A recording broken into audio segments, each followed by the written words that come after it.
For the first time since 2019, this year's Diamond League final took place 2 weeks before the World Championship, with the unique caveat: win your event and you get a wildcard entry to said World Championships.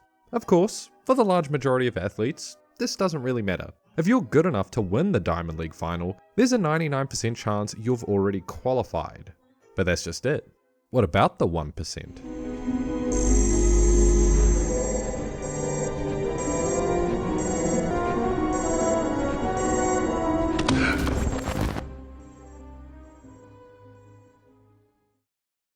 The women's 200 meter featured 2 women looking to take the wildcard spot. Mackenzie Long, the 3rd fastest woman this year over 200 meters, and Brittany Brown, last year's Olympic bronze medalist. And funnily enough, both of them just missed Team USA, tying for 4th at the US trials. Arguably though, their biggest hurdle would be UK's Dina Asher-Smith, who's already qualified, but has every bit of incentive to crush their dreams, as the winner of each event today walks away with $50,000. No one's here to run easy, and from the gun, Brown would show us just how hard she's willing to fight for that spot. Asher-Smith in the majority of her races is the curve killer. She will always come off the curve with a defiant lead, for better or worse. This race though, Brown was right there with her, and although not efficient in most models of ideal sprinting, she was running at 110%. Asher-Smith is pushing her hard. Asher-Smith is going to come second here. Brittany Brown gets the win. Teeth grit, upper body tensed, forcing her way to this win. 22.13 isn't really a time to brag about, but the win, probably one of the sweetest in her career. Pure elation written on her face. If she had missed this year, she would have been kicking herself, because realistically, behind Jefferson and Alfred, there's a medal up in the air.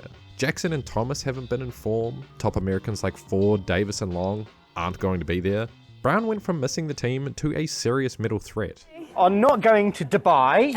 You have Dubai, and you are going to Tokyo. I'm going to Tokyo. Tonea Clayton is handedly the 4th fastest woman in the world this year, and if it wasn't for an injury mid-race at the Jamaican trials, she would be at these World Championships contending for an individual medal, absolutely no doubt. She's proven it time and time again this season, consistently beating anyone that isn't named Jefferson and Alfred, because quite frankly they've been running like aliens. Only problem, today, Clayton's matched up against one of them. Alfred gets a pretty good start. I don't think many people had Clayton to win here. Once Alfred was announced to be at this final, there was a solid consensus online of basically better luck next time. But at 50 meters and climbing, off a brilliant start, Clayton was actually winning. Trying to take it on. It's Clayton Alfred, but Alfred goes away now. Alfred gets the meter, 10.75. You hate to see it. In the last 30 meters, Alfred went from behind to a 0.8 second lead, 10.76 to Clayton's 10.84. And you really got to give it to Clayton. This was an incredible, gut-wrenching effort to make the world champs. But unfortunately, Alfred's close was just as fast as Jefferson's wooden, who beat Clayton the other week. While this sucks for Clayton, it is good to see Alfred looking this strong after missing a month, plus injury rumours.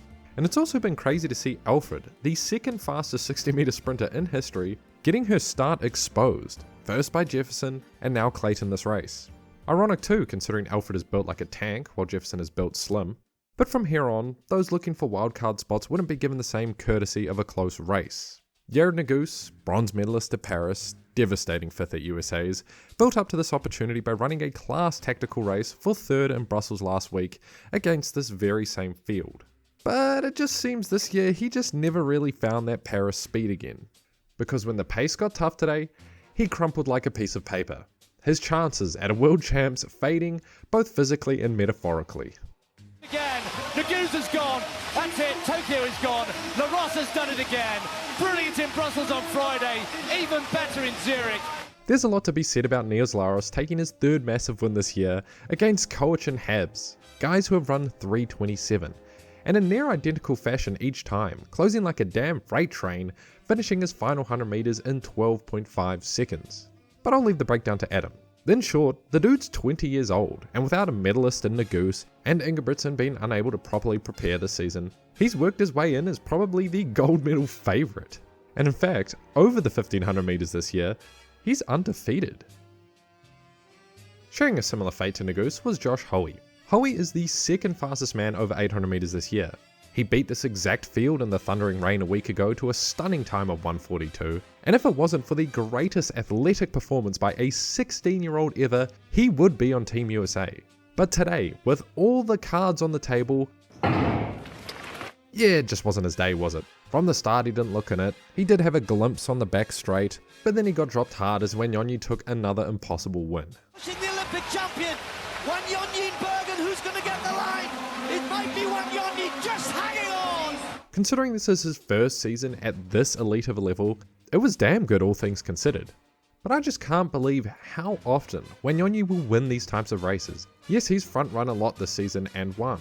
He's also found himself under immense pressure in situations where he should be as good as dead, and then also still won.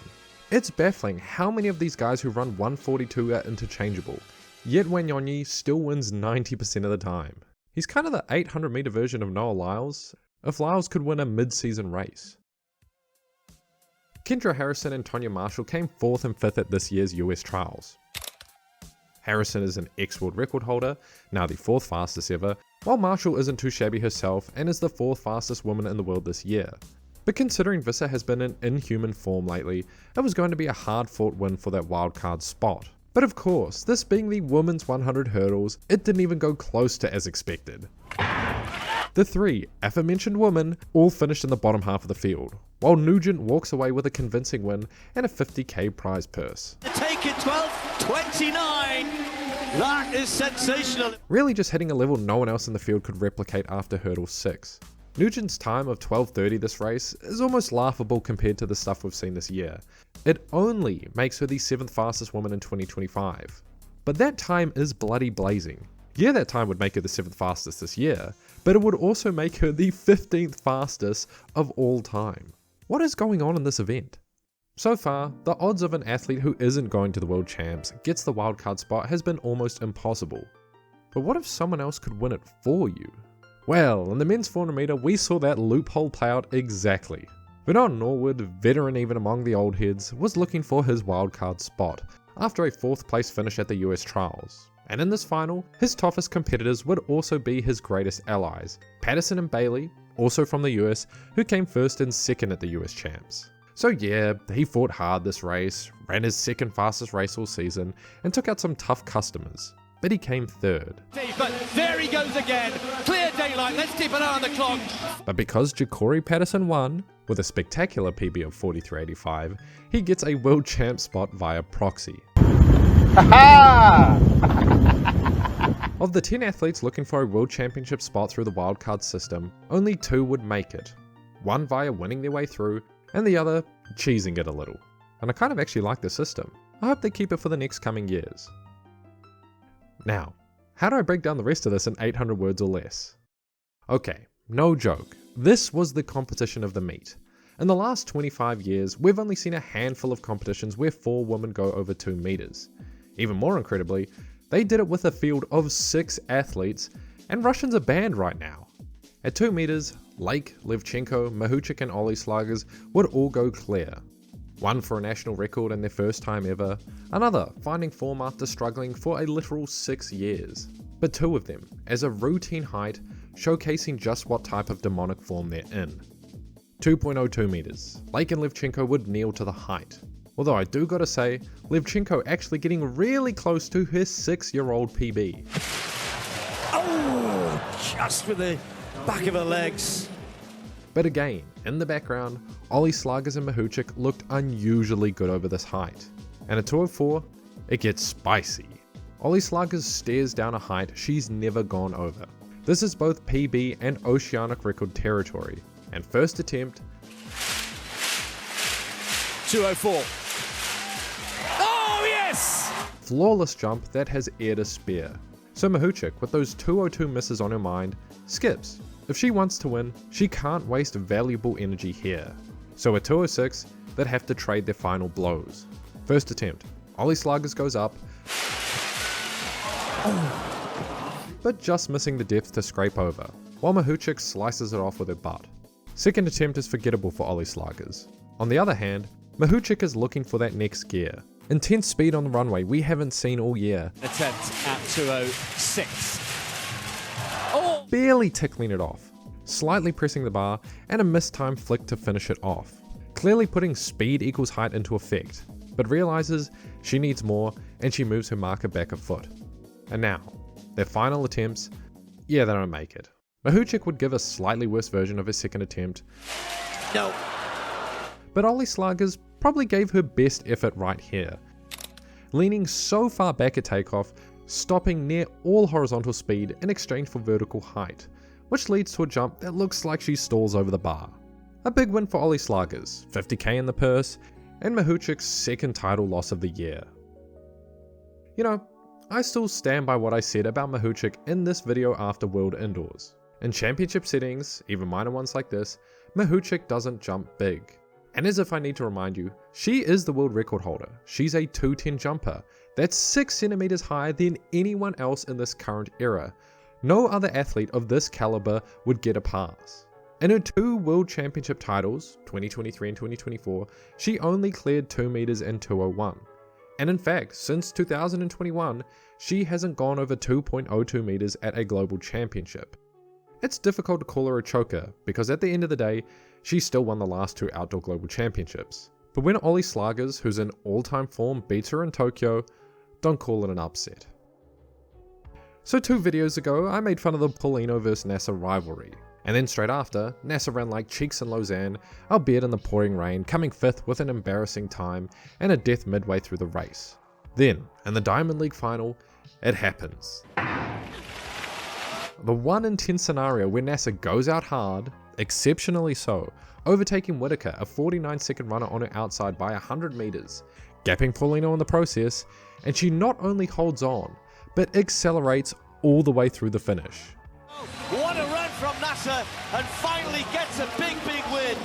You see the rivalry vision now? And to be honest, I'm not even sure she saw it until now herself. Naser now owns the 2 fastest times this year, 2 weeks out from Tokyo. This is the possibility. And speaking of rivalries, Tebogo matched up against Noah Lyles on his first 200 meter after a month and a half off.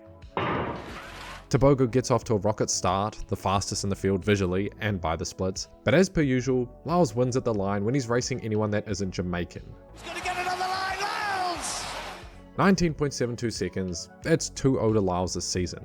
I addressed this in an earlier video where I talked about Tebogo's form decaying, and again, in the slow-mo, you can see where Tebogo mechanically loses that time in the last 50 meters. His legs visibly kicking higher and the bottom of his foot facing parallel with the sky, creating a laggier turnover than Lyles. Again, I'm no expert, but this isn't really deep expert analysis anyway. And then, in a post-race interview, Noah said this. I thought that I executed the race pretty well in terms of my start and my acceleration. Now that's straight up mind-boggling. Noah came out of the first 20 meters, 3rd to last, in a field that I wouldn't exactly call super strong.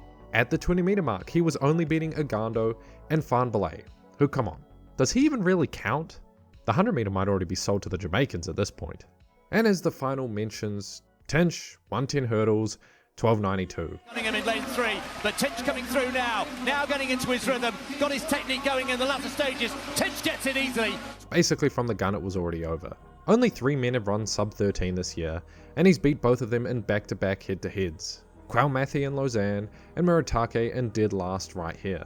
We've seen Holloway dominate the last 4 years, winning almost every race, but always by small margins. I've always thought it'd only take one athlete to tip the scales, and well, here he is.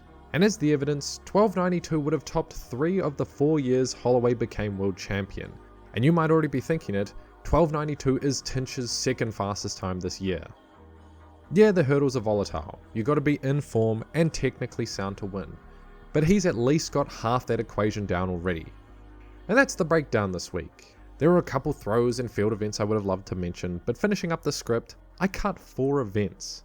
And look how long this video is. 2 weeks to the World Champs, predictions video coming soon. Catch y'all next time.